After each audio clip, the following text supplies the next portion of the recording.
এইভাবে যদি আলুর দম করা যায়, একবার যদি করো তো বারে বারে করবে, এতটাই স্বাদ হয়।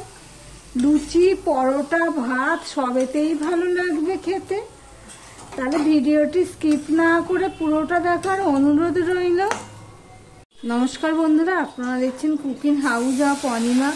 এখানে আমি একটা কড়াই বসিয়ে দিয়েছি গ্যাসটা অন করে। এবার দিয়ে দিলাম জল। টাইটেল আর থাম্বনেল দেখে তোমরা বুঝেই গেছো কি করব। হ্যাঁ বন্ধুরা, আজকে একটা আলুর দম করব, যেটা ভাতের সাথে, রুটির সাথে, লুচির সাথে খাওয়া যাবে। এবার তার জন্য আমি দিয়ে দিলাম নুন। নুন দেওয়ার পর আমি তো হাই ফ্লেমে দিয়েছি, যার জন্য জলটা ফুটে উঠেছে। এবার সবার প্রথমে আমি আলুগুলো সিদ্ধ করে নেব। আলুগুলো ঠিক এইভাবে আমি কেটে নিয়েছি, বেশি বড়ও করিনি, ছোটও করিনি। এইভাবে আলুটা কেটে নিয়েছি। আলুটা কিন্তু পুরো সিদ্ধ করব না, হাফ সিদ্ধ করব। তার জন্যই আমি কড়াইতে বসিয়ে দিয়েছি। ভিডিওর শুরুতেই একটা লাইক দিয়ে কন্টিনিউ করো বন্ধুরা। এবার আলুটা হাফ সিদ্ধ হওয়া পর্যন্ত আমি অপেক্ষা করব। দেখো বন্ধুরা, আলুটা সিদ্ধ করে নিয়েছি হাফের মতো, পুরোপুরি সিদ্ধ করিনি।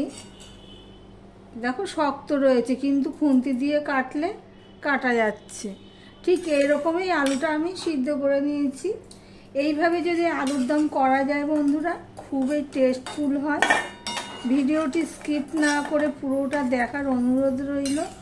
দেখো, তোমাদের সাথে কথা বলতে বলতে আমি আলুটা পুরো তুলে নিচ্ছি। দেখো, কড়াইটা পরিষ্কার করে বসিয়ে দিয়েছি। এবার আমি কড়াইটা ভালো করে গরম করে নিয়েছি। নিয়ে আমি দিয়ে দিলাম সর্ষের তেল। এই রান্নাটা সর্ষের তেলেই করব, তাই সর্ষের তেল দিয়ে আমি আলুটাকে প্রথমে ভেজে নেব। নুন দিয়ে তো আলুটাকে সিদ্ধ করেছি। এবার আমি আলুটাকে ভেজে নেব। ভিডিওটি স্কিপ করো না, তাহলে বুঝতে পারবে না আমি কিভাবে করছি। আর ভিডিও দেখতে দেখতে যারা লাইক দিতে ভুলে গেছো, চট করে একটা লাইক দিয়ে কন্টিনিউ করো বন্ধুরা। দেখো, একটু তেলের পরিমাণটা বেশি দিয়েই আমি আলুটা ভাজছি। যেহেতু নুন দিয়েছি, তাহলে এখন আমি আর নুন দেবো না, এমনিতেই আলুটাকে ভেজে নেব। কড়াইটাকে কিন্তু ভালো করে গরম করে নিয়ে তারপর ভাজতে হবে, যেহেতু সিদ্ধ আলু সেই জন্য। বন্ধুরা, আলুটা লাল লাল হয়ে ভাজা হয়ে গেছে। এবার আলুটাকে আমি তেল ঝরিয়ে তুলে নেব একটা পাত্রে। দেখো, ঠিক এইভাবে তেল ঝরিয়ে আমি তুলে নিচ্ছি।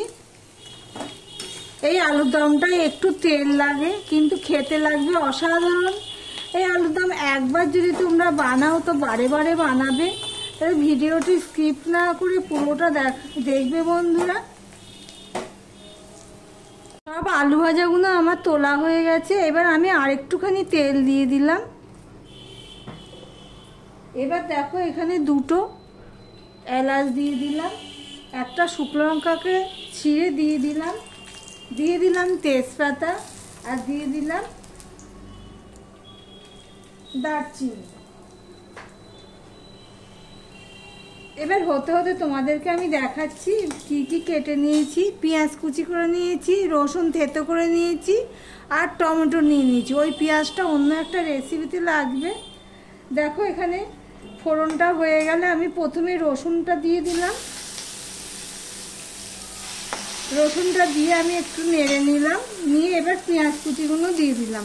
তোমাদের একটা কথা বলছি বন্ধুরা, দেখো পেঁয়াজটা কিন্তু আমি যতটা পেরেছি কুচো করে নিয়েই দিয়েছি। তোমরা চাইলে এখানে পেস্ট দিতে পারো, কিন্তু আমি কুচো করে নিয়েই দিলাম। দিয়ে পেঁয়াজটা লাল লাল করে আমি ভেজে নেব একটুখানি করে। দেখো, পেঁয়াজটার কালারটা পুরো চেঞ্জ হয়ে গেছে। এই অবস্থায় আমি এখানে আদা পেস্ট দিয়ে দিচ্ছি। 1 চামচের একটু বেশি আমি আদা দিয়ে দিলাম। দিয়ে দিলাম এই টমেটো, একটা মিডিয়াম সাইজের টমেটো কেটে রেখেছি, সেটাও আমি দিয়ে দিলাম। এবার টমেটোটা নরম হওয়া পর্যন্ত আমি অপেক্ষা করব। ততক্ষণে আদার কাঁচা গন্ধটাও চলে যাবে। আদা তো বেশি কষাতে নেই। এইভাবে যদি আলুর দম করা যায় তো বারে বারে করবে, এতটাই স্বাদ হয়। একবার যদি করে থাকো তো বারে বারে করবে। প্লিজ রেসিপিটা দেখার জন্য অনুরোধ করছি, প্লিজ স্কিপ করো না বন্ধুরা। দেখো আদাটা কাঁচা গন্ধ চলে গেছে, টমেটোটা প্রায় নরম হয়ে এসছে। এই অবস্থায় আমি মশলা অ্যাড করব। এখানে দিয়ে দিতে 1 চামচ হলুদের গুঁড়ো নিয়েছি, 1/2 চামচ আমি লঙ্কার গুঁড়ো নিয়েছি, আর 1 চামচ জিরের গুঁড়ো, 1 চামচ ধনের গুঁড়ো, আর নুন নিয়ে নিয়েছি অল্প। সেগুলো সব আমি দিয়ে দিলাম।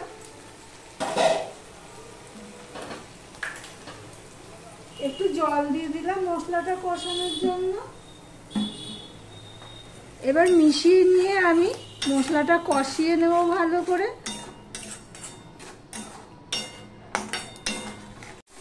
দেখো বন্ধুরা, মশলাটা প্রায় কষানো হয়ে গেছে, তেল ছাড়তে শুরু করেছে মশলার গায়ের থেকে, দেখতেই পাচ্ছ। এবার এই অবস্থায় আমি দিয়ে দিচ্ছি চিনি। আমি 1 চামচের একটু বেশি আমি চিনি নিয়েছি। আর দিয়ে দিচ্ছি এই টক দইটুকু। এটা আমি ফ্যাটিয়ে রেখেছি, গ্যাসের ফ্লেমটা কিন্তু একদম লো করে দিয়েছি। এবার ফ্যাটানো টক দইটা আমি দিয়ে দিলাম, দিয়ে সম্পূর্ণটা মিশিয়ে নিয়ে আমি কষাতে থাকবো। গ্যাসের ফ্লেমটা কিন্তু একদম লোতে রয়েছে, আর এইভাবে সমানে নাড়তে রয়েছি, নাহলে ফেটে যেতে পারে। সেই জন্য আমার ভিডিওটি যদি ভালো লেগে থাকে প্লিজ লাইক কমেন্ট শেয়ার করে দিও। আর যারা নতুন বন্ধু ভিডিওটি দেখছো এখনও পর্যন্ত সাবস্ক্রাইব করোনি, তাদেরকে বলবো সাবস্ক্রাইব করে পাশে থাকার জন্য। এবার এটা আমি একটু কষিয়ে নেব, একটু বড় করে দিলাম। এবারে টক দইটা দিয়ে আমি মিনিট খানিক কষিয়ে নিয়েছি। এবার যে ভেজে রাখা আলুগুলো সেগুলো আমি দিয়ে দিলাম। এবার আলুর সাথে মিশিয়ে নিয়ে আমি আরো একটু কষিয়ে নেব।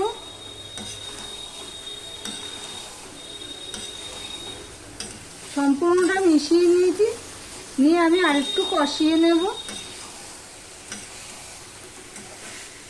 দেখো বন্ধুরা, আলুর দমটা আমি আবার প্রায় 1.5 থেকে 2 মিনিট আমি আলুটা দিয়ে কষিয়ে নিয়েছি। এবার গ্যাসের ফ্লেমটা আমি হাই করে দিলাম, দিয়ে আমি জল দিয়ে দিলাম। আমরা এটা লুচি দিয়ে খাবো বলে সেই অনুপাতে আমরা জল দিচ্ছি।